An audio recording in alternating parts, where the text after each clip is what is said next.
Hey everyone, welcome to What's Your Game Again? I'm Jesse Miller. I'm Jonathan Walter.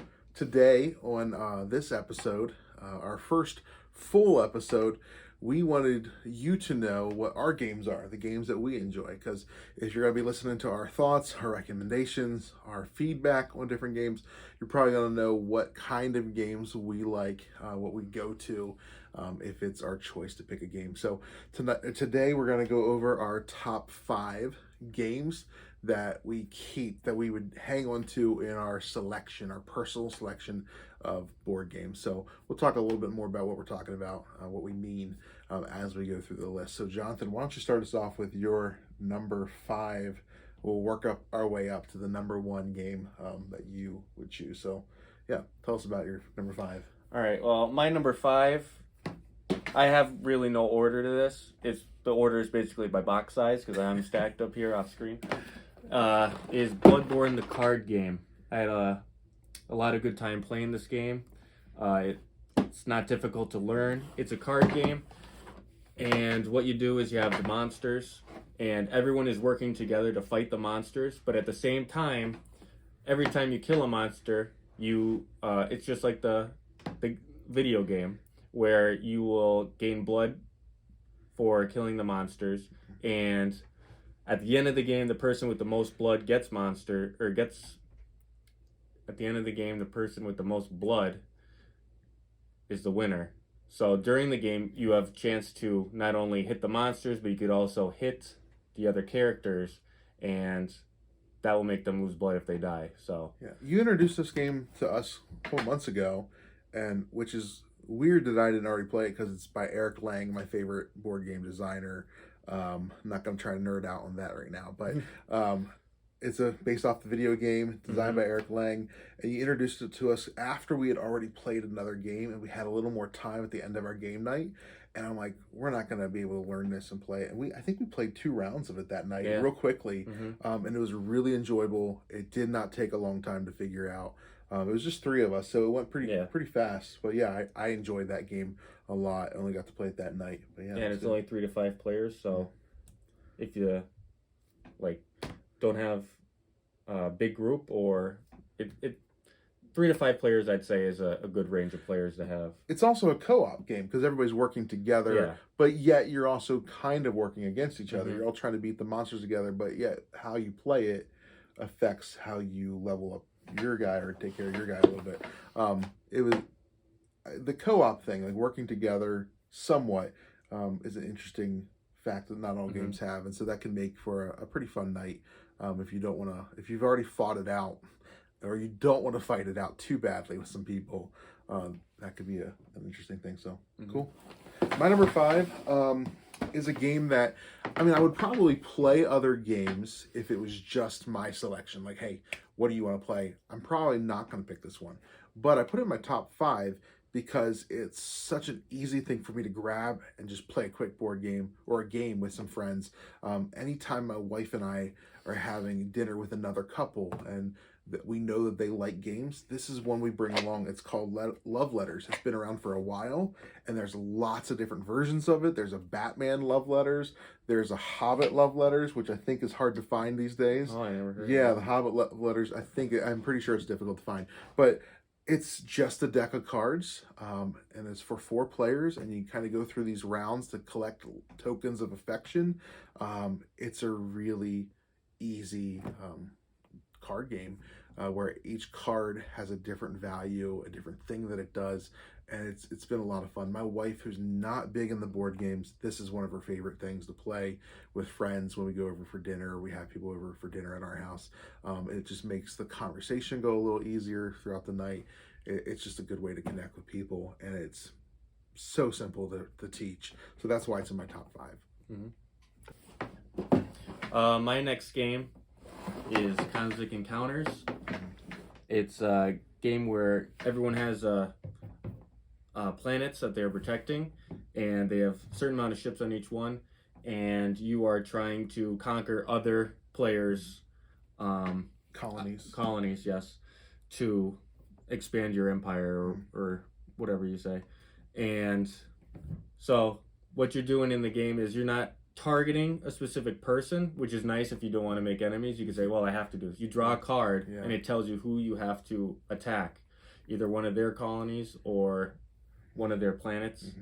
And another good thing about this is each alien race has a power.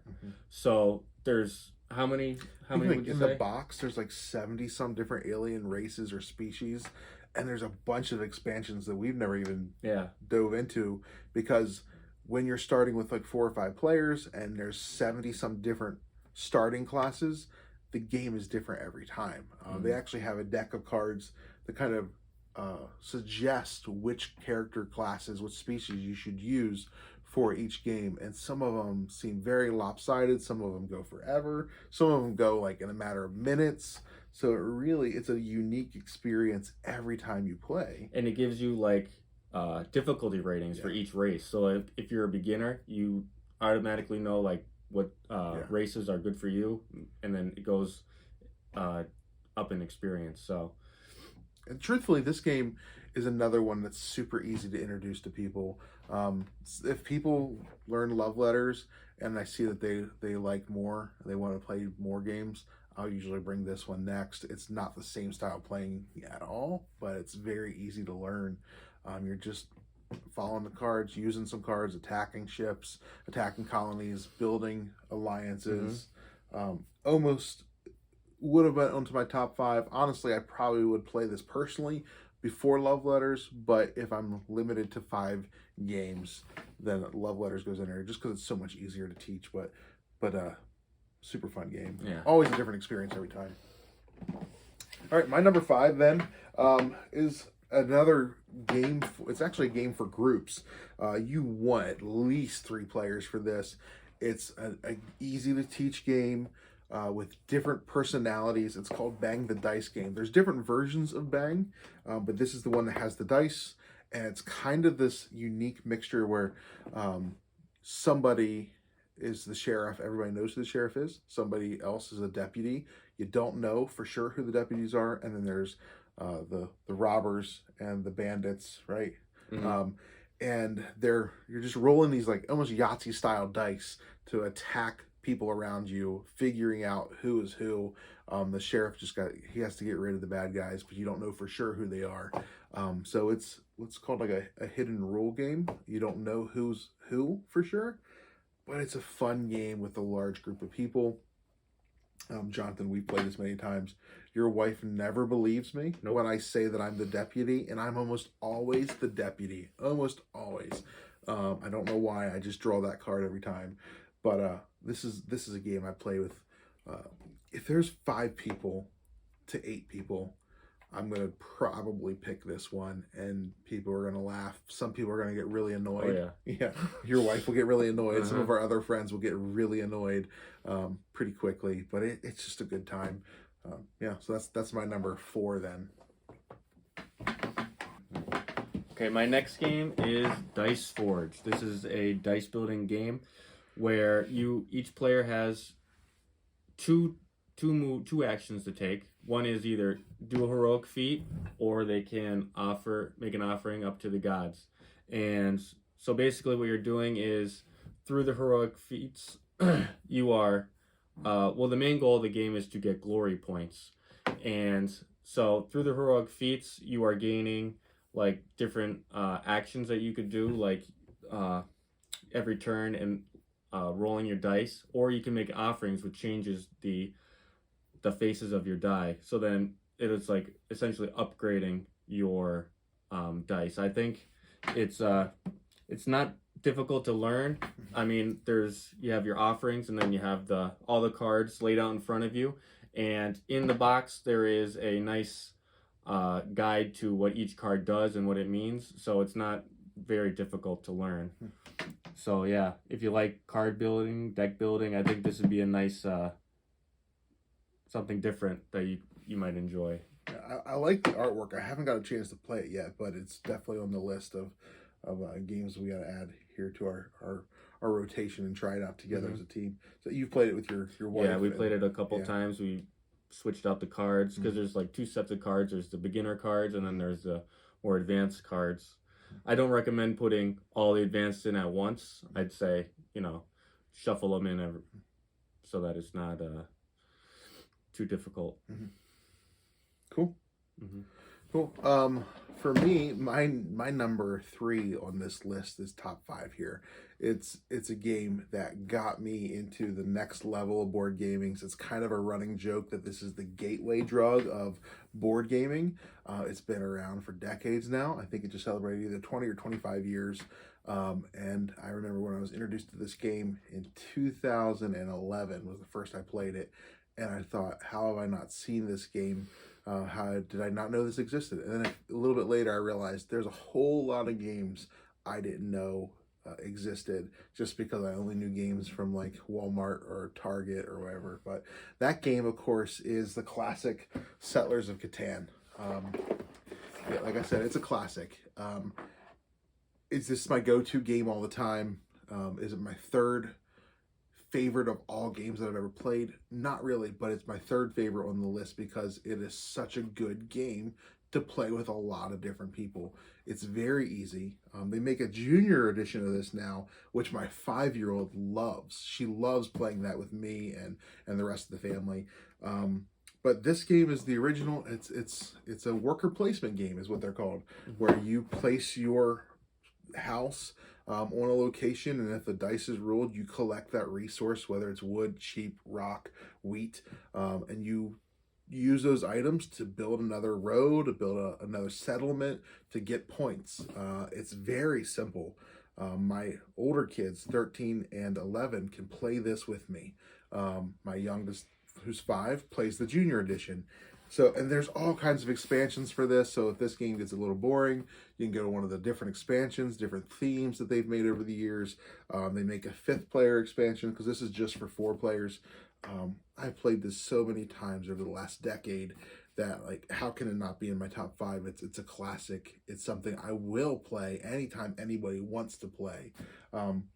Somehow Jonathan has never played this game. I don't know how.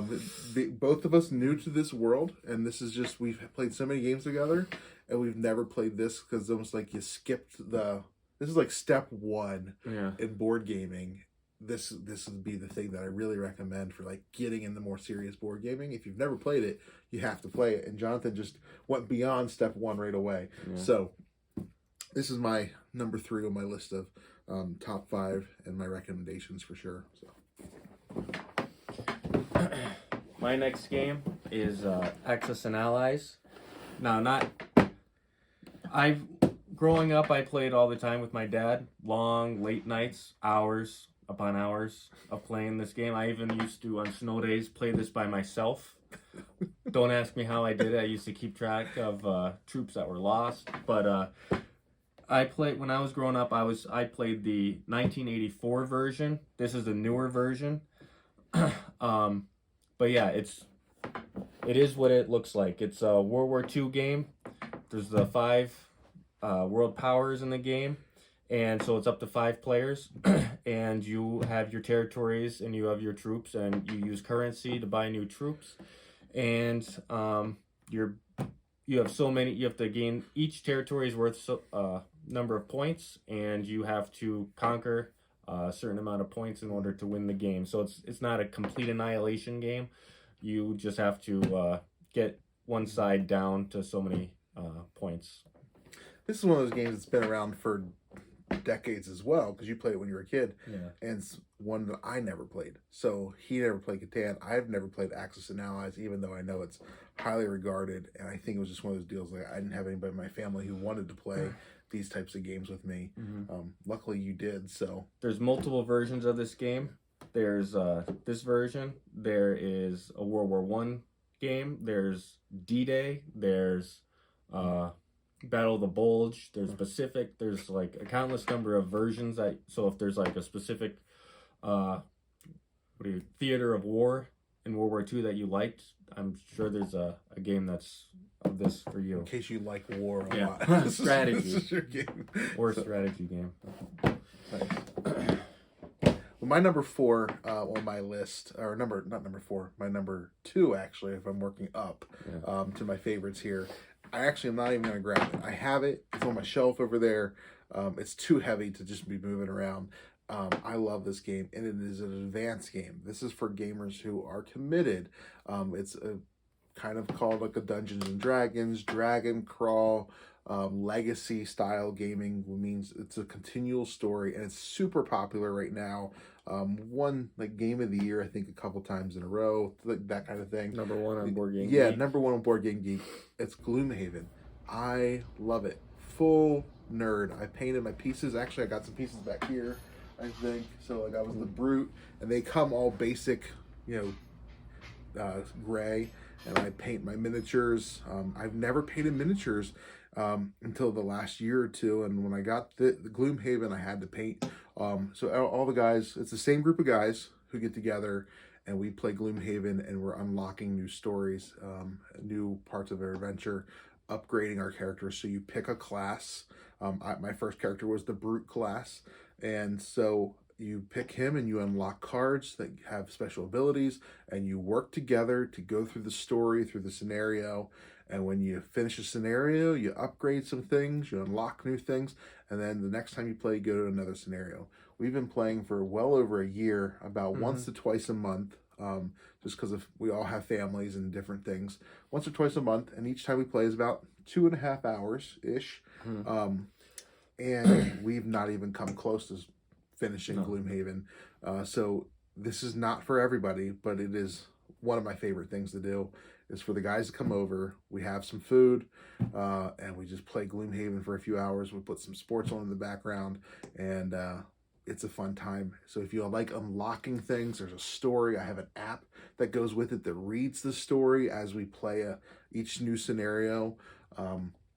It's a lot of fun. Yeah. You can get characters that you end up not liking, which we've seen in our group a couple of times. Jonathan kind of got stuck a little bit with one of his characters, and another guy is in the middle. He's basically maxed his character out, but he can't complete his personal objective so that he can get a new character unlocked. So it can be really easy for you. It can be really difficult, but it's a fun game to play if you got people who are committed.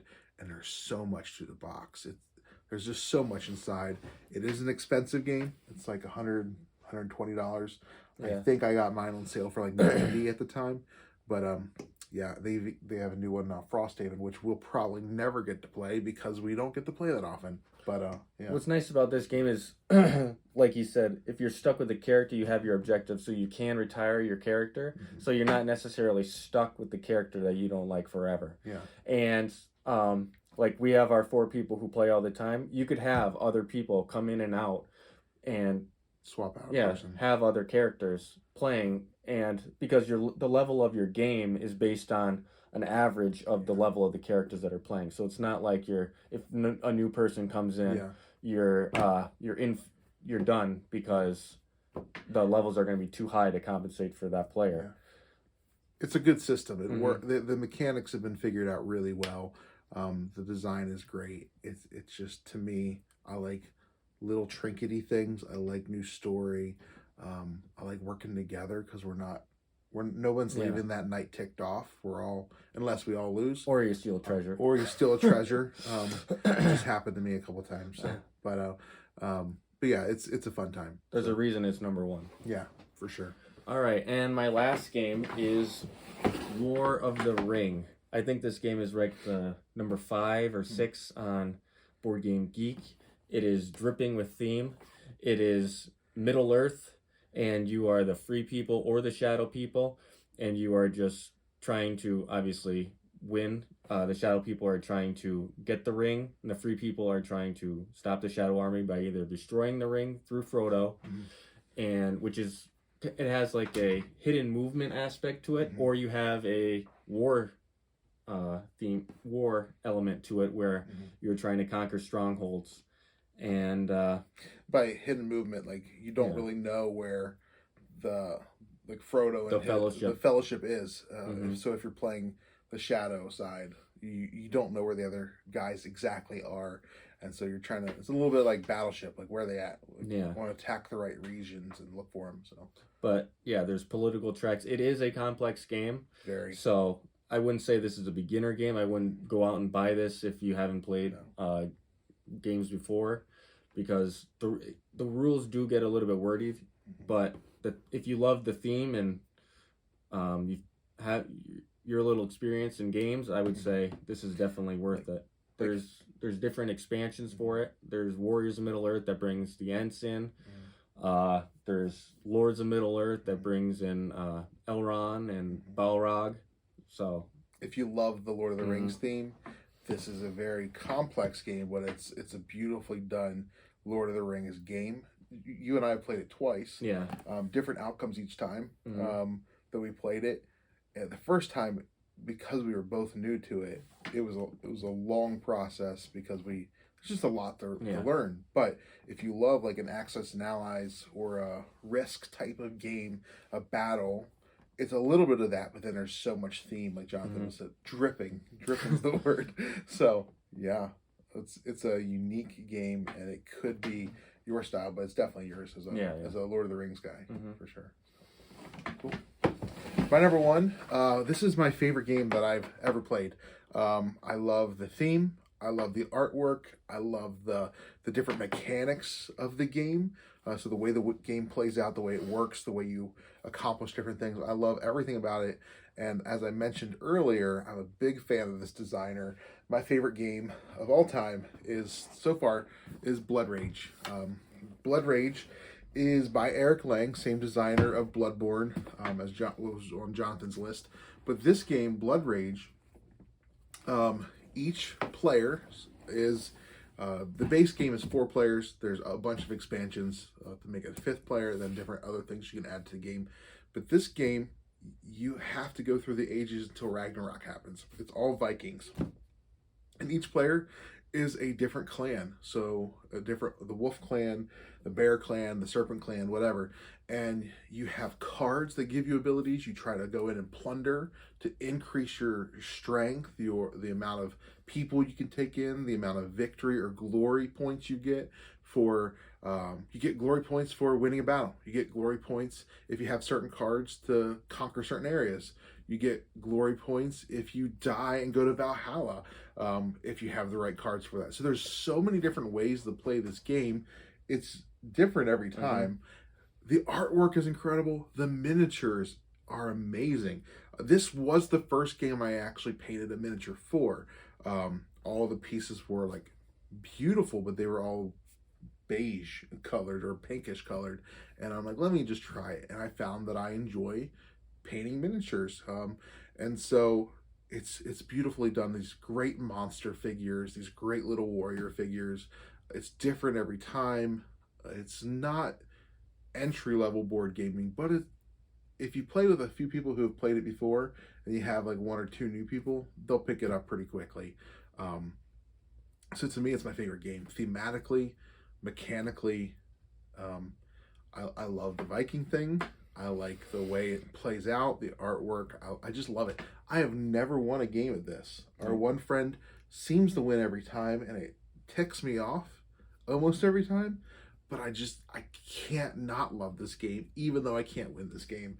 So I don't really understand that. But as a game player, it's just a beautiful crafted game. And so this is probably the one on our list that's going to be the hardest to get sometimes. So sometimes it'll be like on Amazon or Cool Stuff Inc. readily available, and then the next month it's like you can't find it. So most of the games that we picked, you can go right to Amazon or Cool Stuff or wherever and order it like that. This is going to be one of those games you may or may not be able to get it, but if you can get it and you like Vikings and you're getting in the board games, this is definitely, to me, it's my favorite. So yeah, I think you said everything. I said it all. Yeah, I think so. Have you won this game before? Yeah, I think I won it like twice. Yeah, so I've played this more than he has, and he's won it twice, and I've not won it at all. But it's still good. So, yeah. So that's our top 5 of our list that we recommend, that we enjoy. We're going to make different top 5 or top 10 lists in the future. We're going to, as we get new games, we're going to talk about who might enjoy them, what kind of game they are. We're going to do different videos discussing the different genres of gaming in the future. But We're glad that you watched this video. We hope it helps you out a little bit. We hope that it helped you discover what's your game again. Thanks for watching. I'm Jesse Miller. Jonathan Walter. See you next time. Yep.